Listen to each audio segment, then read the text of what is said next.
Porriño, domingo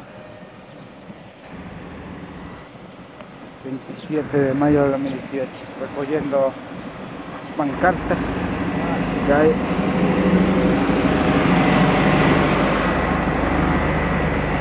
Hola.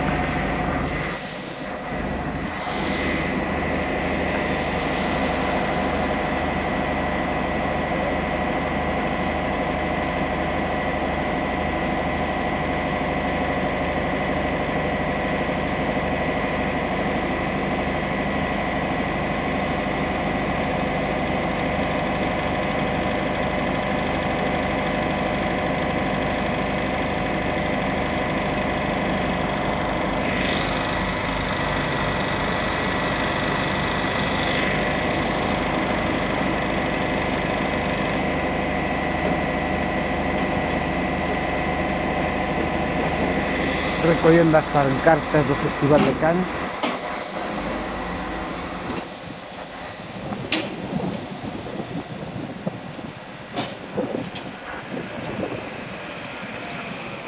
Por la mañana